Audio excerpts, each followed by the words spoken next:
तुम भाग रहे हो, वो तुम्हें हरा देगी।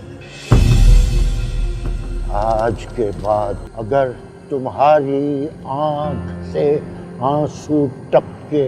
पाकिस्तान इंडस्ट्री का ऐसा वर्सेटाइल फनकार जिसके बारे में दर्जनों सफ़ात पर मबनी तमहीद और तारीफ भी कम लगेगी, लिहाजा उनके बारे में सिर्फ इतना ही कहा जा सकता है कि वो फख्रे पाकिस्तान हैं, जिनका नाम इरफान खोसट 9 जून 1946 को पंजाब के शहर उकाड़ा में पैदा हुए। आपके वालिद सुल्तान खोसट 1985 और 60 की दिहाई के मशहूर अदाकारों में से एक थे। इसके अलावा आपके नाना मुगल बशीर का ताल्लुक भी अदाकारी से था। इरफान 12 साल के थे कि वालिद का साया सर से उठ गया। घर में 5 बहनें थीं, लिहाजा उनकी वालिदा ने बैक वक्त वालिद और वालिदा की दोहरी जिम्मेदारियां निभाते हुए अपने बच्चों को पाल पोस कर बड़ा किया। इरफान खोसट के वालिद अदाकारी का बड़ा नाम थे, मगर उन्हें उनसे अदाकारी के रमूज सीखने का मौका न मिल सका। चूँकि उनके जीन्स के अंदर अदाकारी शामिल थी, लिहाजा उन्होंने इरफान से इस दर्जे की अदाकारी करवाई कि आज पूरा पाकिस्तान उनकी अदाकारी का मोतरिफ है। इरफान ने अपने करियर का आगाज रेडियो पाकिस्तान से किया, जहाँ अपने वालिद के प्रोग्राम उल्टे पुल्टे में नमूदार हुए। बच्चों के लिए बनने वाले इस ड्रामे में सुल्तान खोसट बच्चा बनते थे, जबकि दूसरा किरदार बच्चे के दोस्त का था। इत्तेफाक से एक दिन दोस्त का किरदार करने वाला फनकार ना आ सका, जिस पर प्रोड्यूसर ने इरफान से वो किरदार करने का कहा और इस तरह इरफान ने अपना पहला किरदार बाप के मुकाबिल किया, जिसके लिए उन्हें पहला मुआवजा 7 रुपए मिला, जिसमें उन्होंने 5 रुपए अपनी माँ को दिए और 2 रुपए बाप की खिदमत में पेश किए, जिस पर उन्होंने गुस्से में कहा कि अब ये काम शुरू न कर लेना, तुमने अब पढ़ाई करनी है। इरफान खोसट ने फिल्मी करियर का आगाज 60 की दिहाई से किया। 1969 की हिट फिल्म कोचवान में दिखाई दिए। फिल्म में इनायत हुसैन भट्टी ने डेब्यू किया था, जबकि दीगर कास्ट में मुनव्वर जरीफ, कैफी और रानी शामिल थीं। फिल्म में मुनव्वर जरीफ को बतौर जीरा ब्ले बेहद पजीराई मिली, जिसके बायस 1973 में इसी नाम से फिल्म बनाई गई।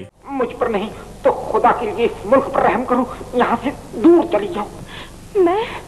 मैं भूखी मर सकती हूँ, मगर अपना मुल्क, अपना वतन नहीं छोड़ सकती। मुल्क नहीं छोड़ सकती तो न छोड़ो, लेकिन खुदा के लिए मेरी जान छोड़ दो। पहली फिल्म में अपने चेहरे और टैलेंट से इरफान खोसट देखने वालों को बताने में कामयाब हो गए कि वो किस बड़े अदाकार के बेटे हैं, जो खुद भी बड़ा अदाकार बनने के तमाम तर गुर और रमूज से वाकिफ है। कोचवान में जलवागर होने के बाद उन्हें 70 की दिहाई में रिलीज होने वाली 31 फिल्मों में काम करने का मौका मिला। 1971 में रिलीज होने वाली फिल्म खामोशी में सुल्तान खोसट अदाकारी के बड़े नाम सुल्तान राही के साथ दिखाई दिए, जिनके हमरा दीगर कास्ट में अलबेला, रंगीला, इलियास कश्मीरी और अफजाल शामिल थे। इस फिल्म का मशहूर गीत रोटी कपड़ा और मकान हसीनी मंगदे इरफान, अलबेला और रंगीला पर फिल्माया गया, जिसमें आवाज अलबेला, रंगीला और मसूद राना की थी। रोटी कपड़ा मकान हसीनी मंगदे, रोटी कपड़ा मकान हसीनी मंगदे, हसी नशे दे मारे दिन दिस जने तारे। 1978 का साल इरफान की सुपरहिट फिल्म इंतखाब से याद किया जाता है, जिसने सिनेमा घरों में शानदार बिजनेस करते हुए गोल्डन जुबली मनाई। परवेज मलिक की डायरेक्शन में बनने वाली फिल्म की लीडिंग कास्ट में शबनम, मोहम्मद अली, गुलाम मोहिउद्दीन और तमन्ना जैसे बड़े नाम शामिल थे। घर से बाहर निकाल दिया। वो तो बहुत शरीफुन नफ्स थी, जिसने तुम्हें सिर्फ धक्के देकर बाहर निकाला।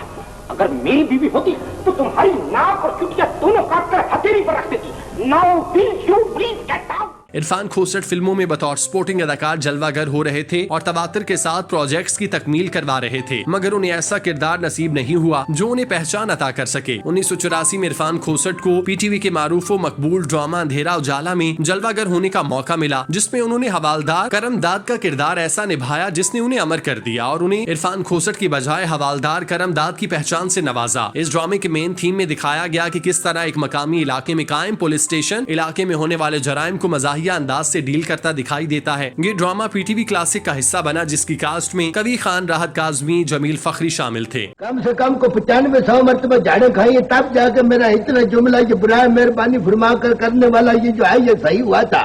कम से कम मेरे पास बैठोगे तो फिर कोई सीखोगे सियानों से। इस ड्रामे के बाद हर तरफ इरफान खोसट की धूम मच गई और देखने वाले उनकी अदाकारी के दीवाने हो गए। इस हवाले से ताजुब खेज बात यह है कि इरफान खोसट ड्रामे के सीन शूट करके अपनी फिल्म मिस कोलंबो की अक्सबंदी के लिए श्रीलंका चले गए। फिर जब वहाँ से वापस आए तो उन्हें पता चला कि हवालदार करमदाद किस कदर मकबूल हो चुका। इस ड्रामे की तर्ज पर एक्सप्रेस टीवी पर गुज़श्ता साल प्रोग्राम जांबाज नशर किया गया, जिसमें इरफान खोसट ने हवालदार करमदाद बनकर पुरानी यादें ताज़ा की। हो जाएगी तो सदके जाऊं किसी बड़े अफसर के साथ तेरी ड्यूटी लग जाएगी, नहीं तो अपनी सीट पर बैठा बैठा खर्च हो जाएगा। लोग कहेंगे यहाँ पान का खोखा हुआ करता था। इस किरदार की मकबूलियत का दायरा कार वसीतर करने के लिए सुल्तान खोसट ने हिदायतकारी में कदम रखते हुए 1985 में फिल्म डायरेक्ट हवालदार रिलीज की, जिसमें उन्होंने इस किरदार को दोहराया। उनके साथ सुल्तान राही, सोनिया, जमील फखरी कास्ट का हिस्सा थे। ये फिल्म देखने वालों को मुतासिर करने में कामयाब रही।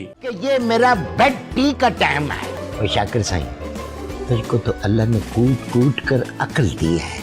खुद बता, जब इस तरह का शख्स सामने खड़ा हो तो बंदा चाय पी सकता। सुल्तान खोसट ने अपनी फिल्मी करियर में सबसे कम काम फिल्मों में किया और 117 फिल्मों में जलवागर हुए, जिनमें 39 उर्दू, 62 पंजाबी और एक पश्तो फिल्म शामिल है। जबकि 117 में से 9 फिल्में सुपरहिट रहीं। उनकी हालिया फिल्म 2018 में रिलीज होने वाली एनिमेटेड फिल्म डोंकी किंग थी, जिसमें उन्होंने रफ्तार कैरेक्टर के लिए वॉइस ओवर फराहम किया था।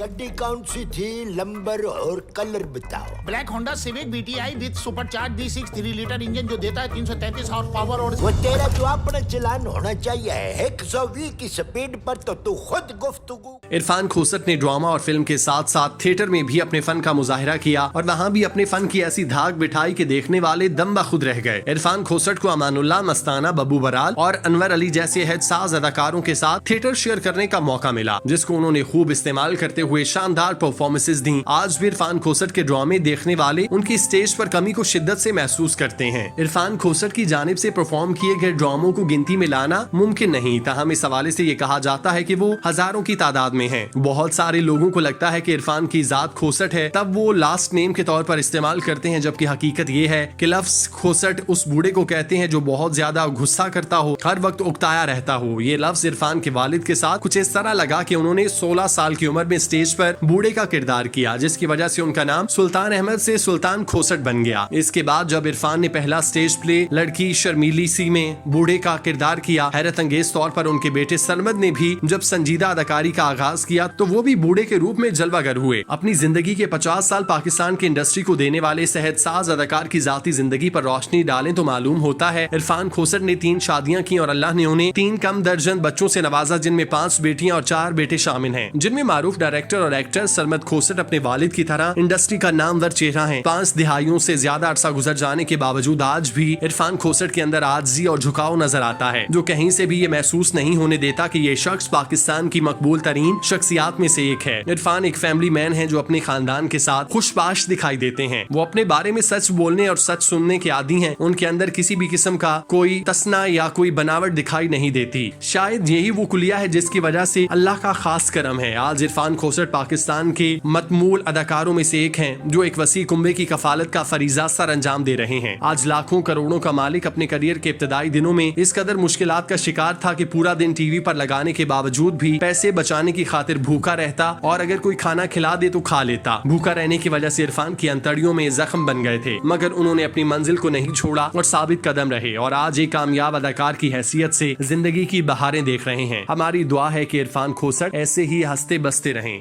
आमीन। की बात साफ करो, 100% नादुरुस्त है।